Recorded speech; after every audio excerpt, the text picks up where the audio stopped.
in prison, I'd always been told that my first day and my last day would be the hardest days I spent because the first day was a breaking down of everything I'd experienced. I was no longer free. I was in prison. I had to deal with the guilt and the shame of everything I'd done. I had to struggle to adapt to an incredibly alien environment. And then the last day would be the anticipation and the excitement and the fear and all the things that I couldn't possibly imagine and consider, yet neither of those things was true. So for me, the first day was easy because I was so strung out and I was so exhausted and I hadn't slept in so long that I literally just got in there and fell asleep. I didn't put sheets on the mattress. I didn't know how to put sheets on the mattress. I just laid there and I slept for about 3 days, waking up only long enough to eat whatever trays they put through the slot and then just go back to sleep.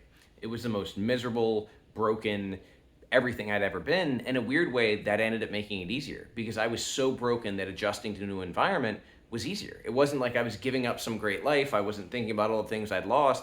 I was just amazed that I was alive. I was amazed that I was still there and still functioning in any way. And the last day, well, people who have to think about it ahead of time. I've got a buddy who gets out next month and oh man, he's not sleeping and he's excited and he's thinking about things and he's worrying about things. For me, I had an hour and a half's notice that I was getting out, so I didn't have to worry about that. They told me at 2 o'clock on August 16th, and at 3:30, I walked out and gave my mom a hug for the first time in a year and a half because of COVID regulations. And then I got to go meet Courtney in the parking lot for the first time. So neither the first nor the last day were the hardest for me. Instead, for me, the hardest was what was supposed to be the halfway point of my sentence because I'd always looked at it that way. So I was sentenced to 32 years, and the halfway point with good time was about 14 years. And so I figured if I can get there, it'll all be downhill from there. Like it'll just be a smooth ride. When I can get to halfway, I know I'm okay. But that wasn't what happened at all. Instead, I got to the halfway point and it just broke me down completely because I reflected on how long it had been and what I'd experienced and what I'd gone through. When I realized is I cannot do this again. I cannot do another 14 years. I don't know what to do. I didn't want to get out of bed. I just wanted to lay there and die. Like I didn't know how to keep going because it seemed inconceivable that after everything that I'd gone through and everything that I'd done, that I was going to have to find the strength to go through that again. And I don't mean that to say that I'm asking for sympathy or that you should feel sorry for me, because you shouldn't, because I created that situation. Regardless of the fact that the judge sentenced me to twice the high point of the guidelines, like regardless of all those things, I created that situation, so it's my responsibility to find a way to cope with it and deal with it. In those moments, I just didn't know how. And that was one of the most important things I learned in prison was that I don't have to have the answer, that there are going to be times that I have no idea what to do or how to cope or how to adapt. And that the most important thing is that I just keep putting one foot in front of the other. Because rather than giving up or rather than going and just getting blasted high or just getting, kind of losing myself in something else, I just have to keep going forward because there will be a way forward. I will find help. I will find support. I will find answers. I will find the strength even when I feel like it's not there.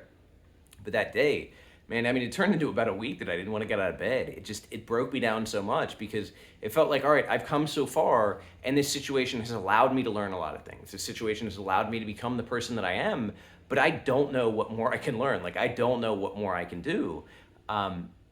It was a lot. It was really overwhelming and it was breaking, but that was the hardest day. But then kind of the point, and this is what I always tell people, is that it's an example that the worst situation in my life, the worst thing that I had created and the worst things that I've done became the path to the best possible life I could live. I have an amazing partner. I have amazing opportunities. I'm out here working in the world. I'm volunteering. I'm doing the things that are so important, not just for myself, but for other people and for the communities around me. And also at that place where I was so low, if I had really thought I was going to have to do another 14 years, which I did, I wouldn't have found hope. But what I realized is that I don't know what's coming next. And I don't know what, 5 minutes in the future holds. And the whole idea, don't give up 5 minutes before the miracle. So during COVID, when I got sent from a single cell in an honor pod where I worked and volunteered and had this great life, and I got sent to an open dormitory where I was absolutely miserable and I couldn't sleep, and the noise and the drunkenness and the fighting it was completely insane. I mean, that was the most miserable that I'd been just in a general setting. And I wanted to give up. It was the same thing as that halfway point. I just didn't see a way forward. I didn't see hope. I didn't know how I was going to cope with this, and I didn't know what to do, but I kept going. I kept putting one foot in front of the other, and the end result was genuinely a miracle. So like 5 minutes before the miracle, I was miserable and hopeless, and then on August 16th, they called me into the office and told me I was going home that day.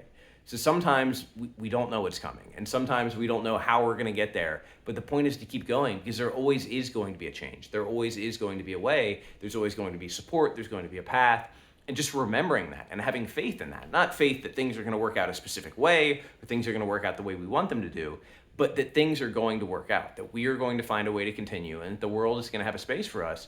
That's changed the way I go through the world.